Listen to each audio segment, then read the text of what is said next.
Today we're going to talk about, and today and probably for several weeks, because this is a long story, but we're going to talk about Joseph. And when you think about Old Testament miracles, Joseph is not usually the first name that pops into your mind. We don't think of him usually when we talk about Old Testament miracles. Old Testament Bible stories, absolutely. But Old Testament miracles, not so much. Yeah, he had them, but we just don't, because when we talk about David, it's David and Goliath. Well, that's a miracle. It's Daniel in the lion's den. There's a miracle. Joshua and Jericho. There's the miracle. They're equated with that miracle. Elijah and the prophets of Baal. Okay. But when we think of Joseph, we usually think of the coat of many colors. That's true. That's not a miracle. No. Is it? Well, yeah, exactly. Well, actually, it kind of is. And Joseph's life is actually one miracle after another. Mm-hmm. And his story, like I said, his story is long. In fact, Max Lucado, one of his newest books, it's a book. It's a thick book, and it's just on the life of Joseph. But there's so much to say about the life of Joseph, and that's why I think we're going to be here a few weeks, and that's okay. Sounds good. Because there's good stuff here. But like I said, we kind of don't really think about it, those specific miracles, but they're all through Joseph's life, and we're going to talk about them, and even how the coat of many colors is actually a miracle. And we'll talk about how that is. But today I want to talk about the law of gravity. Can anybody tell me what the law of gravity is in layman's terms? There you go. That's it. What goes up must come down. That's the very simplistic, what we can understand, law of gravity. You don't have to go into the big, long explanation. This is what it means. What goes up must come down. If I throw this up, it's coming down. Okay? Everything that goes up, even birds. You think about it. Birds have to land sometime. What goes up must come down. Well, we all know about Isaac Newton. Okay? He's said to have discovered or formulated, or however you want to word it, the law of gravity when the apple fell on his head. And he's, well, it was up and it came down, and But I think Joseph knew about the law of gravity long before Isaac Newton was ever around. What goes up must come down. Because if you think about it, and where Joseph started, he was living the good life. Okay? By age 17, he had a big family. Okay, now granted, his brothers didn't really like him, but I think he was kind of naive about that, because he kept going. He went and told them, guess what I dreamed, brothers, and they got all mad at him. Well, then he had another dream, and what did he do? Guess what I dreamed, brothers, I guess maybe he was kind of thinking, well, that's just the way boys are. And granted, boys kind of are that way, They're rough and mean with each other, but they love each other. And maybe Joseph was kind of naive about his brother's true feelings towards him. I don't know. But he had a big family. He was a wealthy man. His family, we know, was very wealthy. They had sheep and cattle, and so he kind of wanted for nothing as far as food and clothing and whatever, He had a job because he worked in the family. And if you think about 17... we're here at the end of May. We've got all these graduations. We went Friday night to my niece's graduation. And the speeches and everything were about, what we're going to do with our lives. What are we going to do now? Some of us are going to college. Some of us haven't decided yet. Some of us are going to college, but we don't know yet what we're going to do, so we don't know what to major in, All these decisions. And you could tell some of them were real excited, and some of them you could kind of see that petrified look on their face, like, I'm glad this is over, but I don't know what I'm doing. Joseph didn't have to worry about any of that. He didn't have to worry about where he was going to college, because they didn't do college, And he didn't have to worry about what he was going to do, because that you did what your family did. You followed the family's trade. You didn't do something else. It was never a question. So all those burdens that normal 17-year-olds have, he didn't have those either. So he had friends, he had family, he had money, he had basically very few burdens and worries, like I said, like we have. And unfortunately, he was also a favorite. which was good for him, sort of. He kind of thought it was good for him. Israel, that's Jacob, loved Joseph more than all his children because he was the son of his old age, and he made him a coat of many colors. First off, how do you love one more than the rest? Second of all, it says because he was the son of his old age. Well, Benjamin was younger than Joseph. And Benjamin had been born at this point, you know. So wouldn't Benjamin be the son of his old age? Not Joseph. So altogether, Jacob's messed up right there. But he made him a coat of many colors. This is not a cheap coat. Okay, we already said they're wealthy. This was something fine. It was a fine raiment. It was a distinguishing raiment. I mean, how many people had a coat of many colors? You know, when people saw him from afar, oh, that's Joseph. Yep, the one with all those colors. Yep, that's Joseph.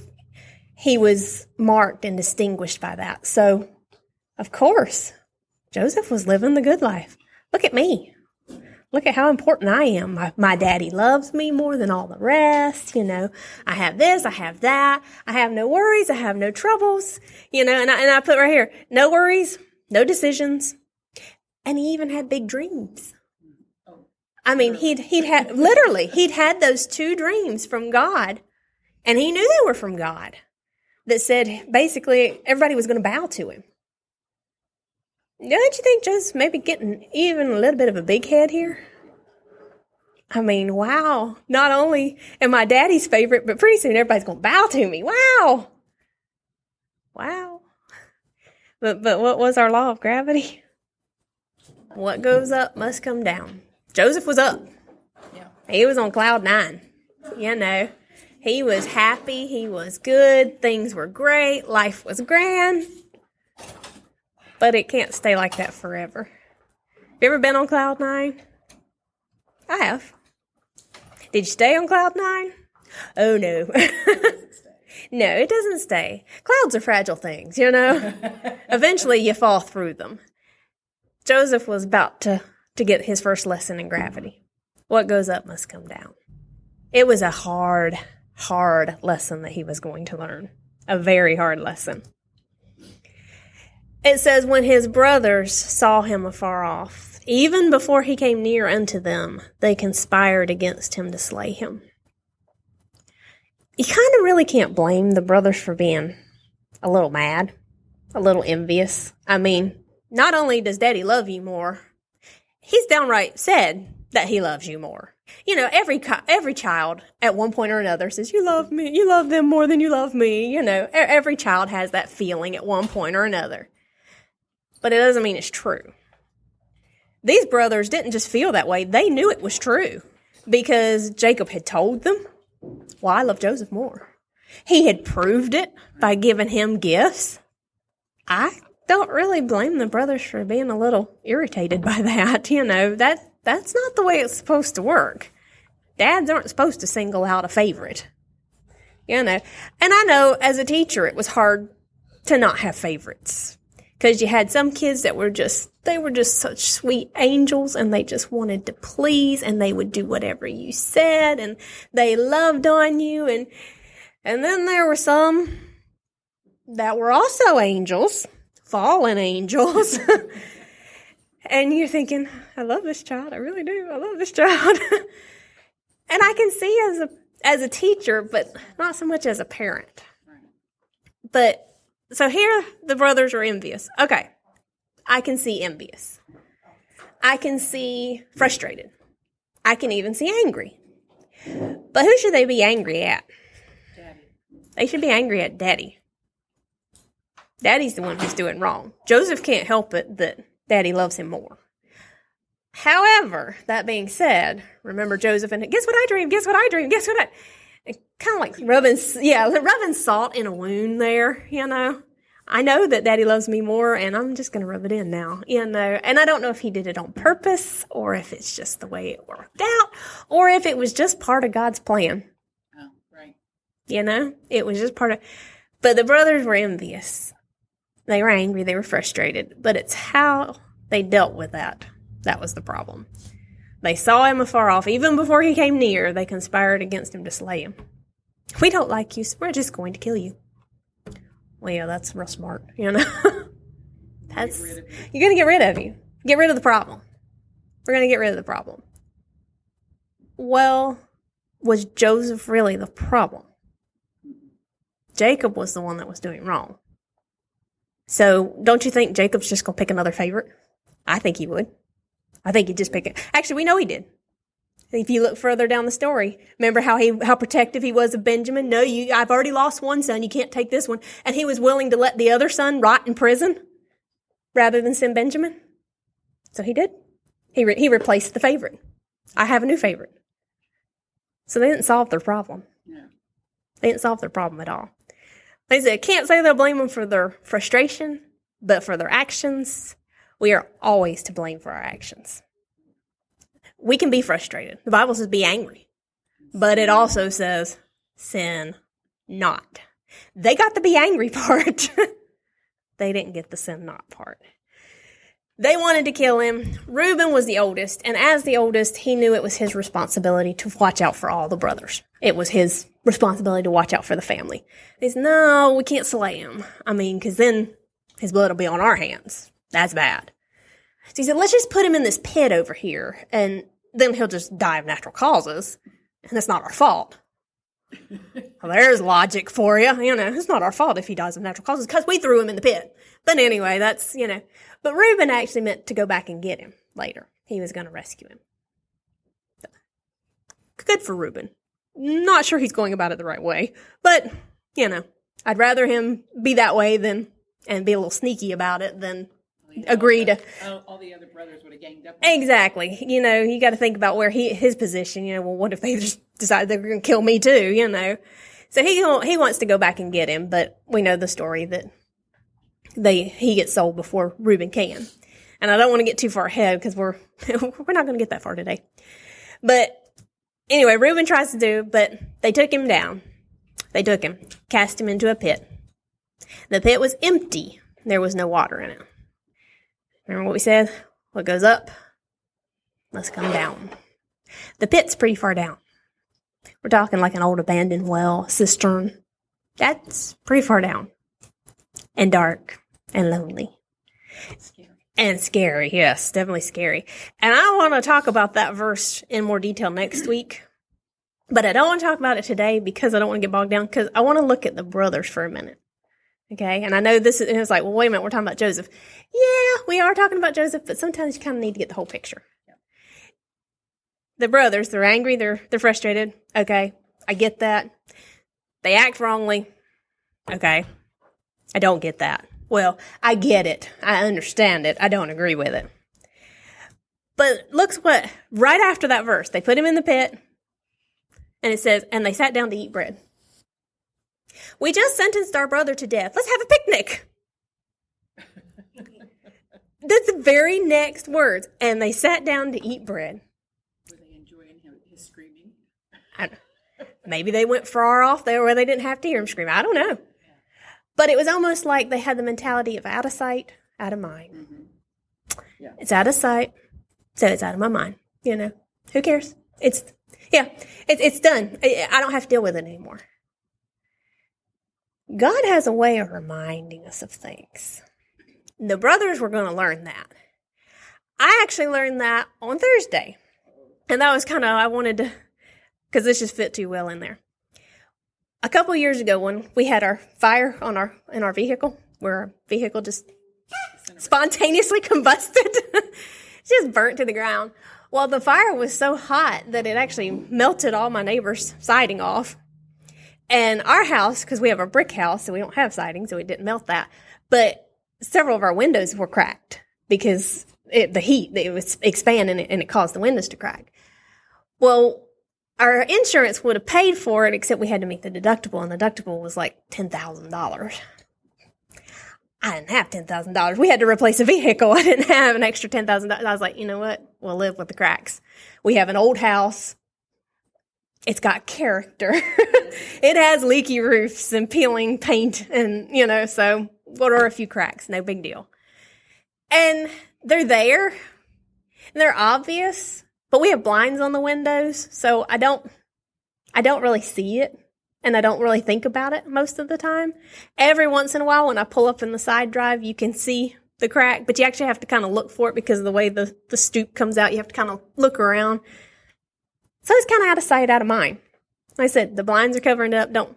I don't really see it. Thursday, that really bad storm came through. I don't know if y'all had a bad storm. We had a bad storm. It was blowing the rain so hard that it was actually coming in under our door. That's how hard it was blowing the rain. And it was puddling on our floor. I was like, okay.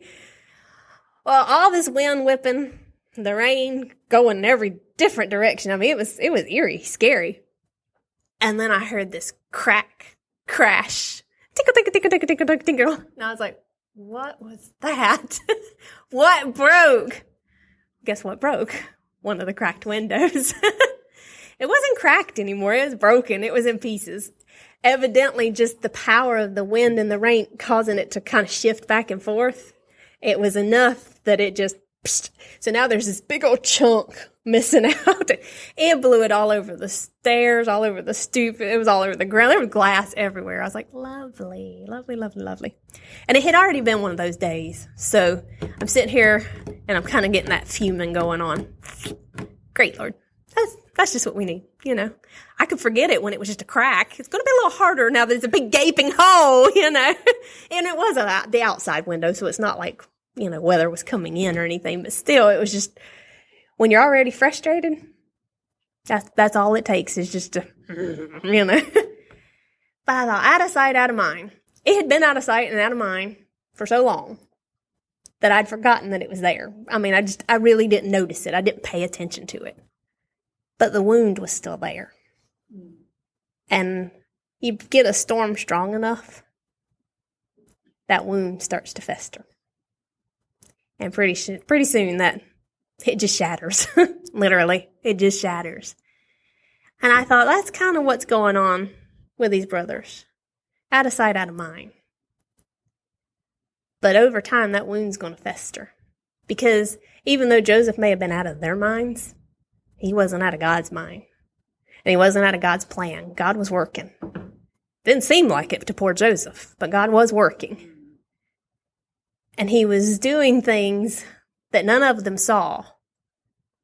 But all along, that window was kind of starting to waver. And it's going to shatter. We'll see as we get further along, it's going to shatter. But I think when it does, God reminds them, vengeance is mine. I will repay, thus saith the Lord. It's easy to want to take revenge when people do us wrong. Oh, yeah. And that's what the brothers were doing. They wanted to take revenge. They had been done wrong. And our nature, our human nature, our natural man says, fight back. Get even, get revenge. But the spiritual nature is the one we're supposed to be listening to. And it's the one that says, out of sight, out of mind is not good enough. How about we get it under the blood? Amen. Because out of sight, out of mind does not work. It's still there. The wound is still there. You may not think about it every day. You may not dwell on it. But it's there. And every time the storms come through, it gets a little weaker and a little weaker and a little weaker until it does like my glass and it just shatters. And it's a mess then. So we're going to I feel bad. We're going to leave Joseph in the pit for a week. Sorry, Joseph, but that's where you're going to have to stay for a week because I want to come back and I want to look at this verse. They took him, cast him into a pit. The pit was empty. There was no water in it. Empty. Yes and no. Joseph was in the pit. So it wasn't empty.